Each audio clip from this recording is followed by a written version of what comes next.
welcome to the deep dive.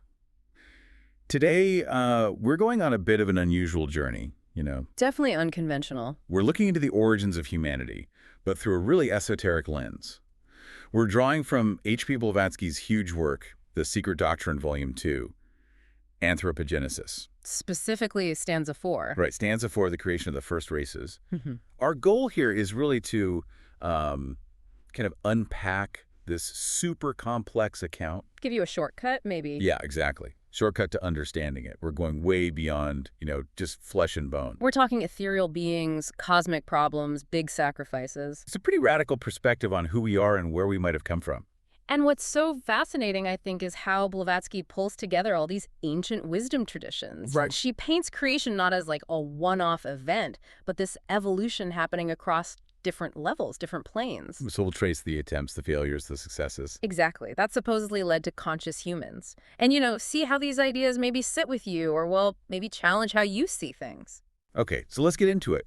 The very beginning. Our sources say the first humans weren't made from, dirt or anything. Or evolved directly from apes in the way we usually think, yeah. Instead, it was celestial progenitors projecting ethereal forms. Can you imagine? It's a big concept. The stanza itself starts, the seven hosts, the will, or mind-born lords, propelled by the spirit of life-giving, Fohet. Fohet. That's Blavatsky's term for this sort of cosmic electrical energy, right? The driving force. Exactly. And these lords, they separate men from themselves, each on his own zone. The sources say they essentially threw off their shadows or astral bodies. Or breathed out the first man. Some really poetic descriptions. Yeah, the shadows of the shadows. It's such a different idea, isn't it? Emanation or projection rather than, making something physically. Right. And the source even compares it to phenomena in spiritualism, like forms oozing out of a medium. Wow, okay. Yeah, suggesting it's maybe not completely out there. It's presented as this alternative way things happen before physical birth. Yeah. Different from miracles, different from standard evolution. So what were these beings like then, if they're just shadows? Well, the text describes 7 times 7 shadows, Chhayas, of future men, or amanasas. Chhaya's shadows. Yep. And crucially, each of his own color and kind, but also inferior to his father, creator. Inferior hell. Well, the key thing seems to be this. Fathers, the boneless, could give no life to beings with bones. Their creations were Bhuta phantoms, basically. Empty shell. Empty shells, neither form nor mind. That's why they're called the Chhaya race. Chhaya meaning shadow or image. Exactly, the astral image. And amanasa means mindless. It comes from man, the root for to think. There's no thinking. No thinking. Esoterically, they're like the energetic blueprints, doubles of the first Dionis or Pitris, an empty vessel, Oh. Just the energetic pattern, but no spark of consciousness, which really makes you ask, what is a human if it's not mind or form as we know it? Yeah, good question. So, okay, these mindless phantoms, they weren't the final product, obviously. Clearly not step 1 completed. So the sources say a second attempt happened, trying to create real minutiae. Men with minds. Right. And this is where it gets, well, even more interesting, maybe. The forces involved get more complex. Yeah, the fathers called the bar he shot here, they called on their own fire, Kavyavahana, like an electric fire. Okay. And then the spirit of the earth called to his help, the solar fire. Suchi, the spirit in the sun. So earth fire, solar fire, progenitor fire. Exactly. These three working together produce in their joint efforts a good rupa, a form. And this form, this rupa, it was pretty advanced, apparently. Yeah, the source says it could stand, walk, run, recline, and fly. Impressive. Very capable physically, but... But still just a Chhaya, a shadow with no sense. Right. And Blavatsky interprets this as an allegory, showing the futility of physical nature trying to build a complete being on its own. Even a perfect animal form isn't enough for man. Exactly. The lower powers, the nature spirits, they could provide the physical setup, the living constitution based on the astral model. But couldn't switch on the lights upstairs. Precisely. Couldn't animate it intellectually, like you said, a magnificent robot just sitting there, no awareness. Which brings us to this, cosmic problem, doesn't it? Yeah. A fundamental law, maybe. Yeah, that a complete human needs a whole hierarchy of things. And the sources lay it out like a Q&A, a kind of catechism with these cosmic entities. It's fascinating. So what's needed? Okay, so the breath, that's the monad, right? The core spark. The pure consciousness, the real I. It needed a form. The fathers gave that. It needed a gross body, Earth molded that, Yeah. spirit of life. The solar laws breathed that in. A mirror. The Dhyanis, these higher beings, gave their astral shadow. Quite the subtle body. And a vehicle for desires, the Kamarupa. That came from Suchi, the fire of passion. So you've got body, life, desire. Seems like a lot, but what's missing? Here's the kicker.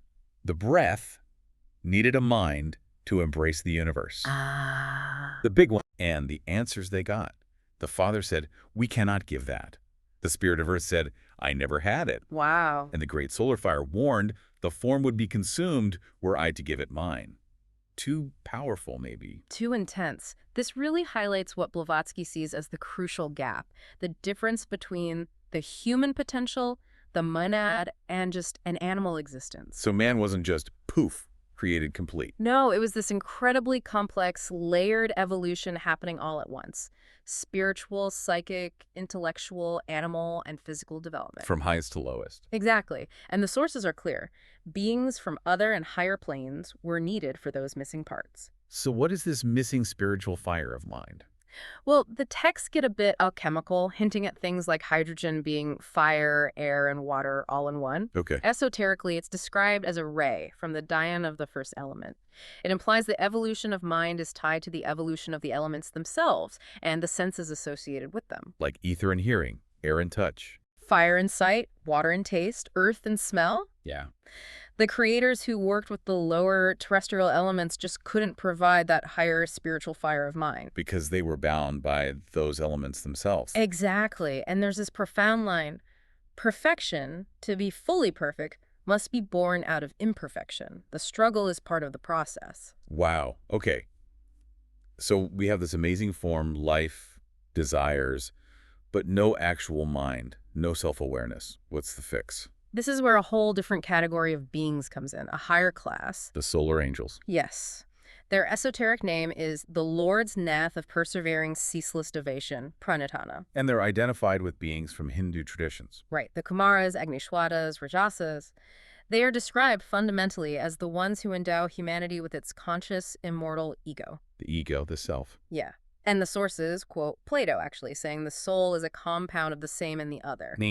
Meaning our ego is human, yes, but it's also connected to, or even is, the other, the angel that incarnated within us. So these solar angels... They're called the sons of Mahat. Mahat being the universal mind principle. They're the quickeners of the human plant. Like water on dry soil. Exactly. Waters falling upon the arid soil of latent life. They're the spark that vivifies the human animal. That's powerful imagery. It is. And this idea is also used to explain the huge range of intellectual abilities we see. Oh, so. The commentary notes that early on in the second race, some of the lords only breathed of their essence into Manusha men, and some took in man their abode. Ah, so different degrees of connection. Incarnation. Exactly. Some just gave a spark, others fully moved in, so to speak. And this, allegedly, accounts for the great difference between the intellectual capacities of men and races. Okay, this is where it gets really provocative, though, because the sources state, flat out, had they not acted, the animal man would never have been able to reach upward from this earth and attain his ultimate goal. It's a necessary intervention.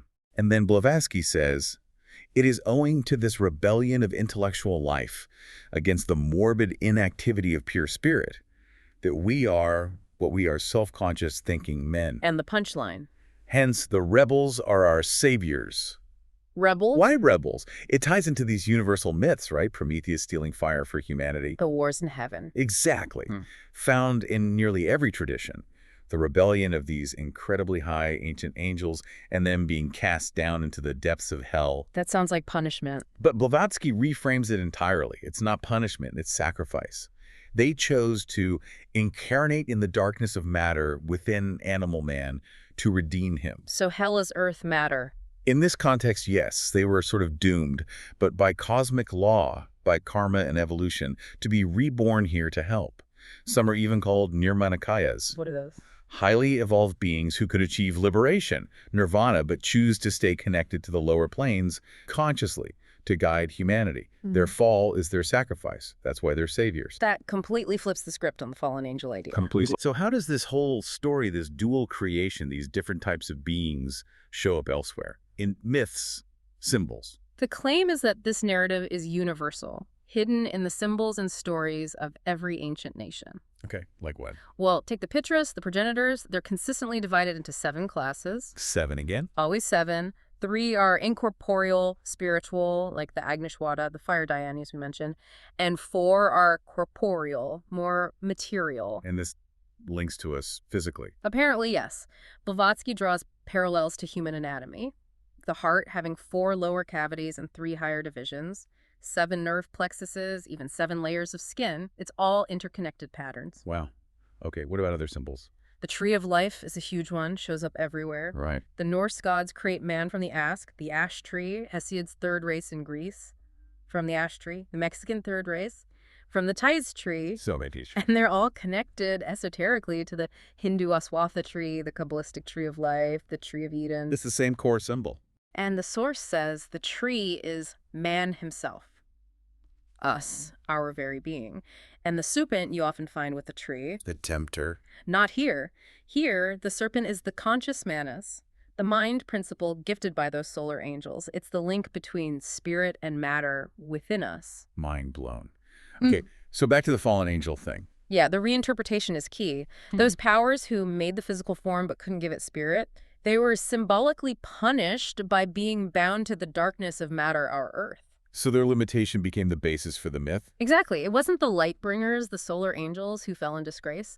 Blavatsky argues it's the later worshippers of form, people who only saw the material side, who misunderstood the sacrifice and made demons of the angels of light. That's a radical reframing. It really is. And another symbol that ties it all together is the swastika. Whoa, okay, careful there. That one's loaded. Extremely loaded in modern times, absolutely.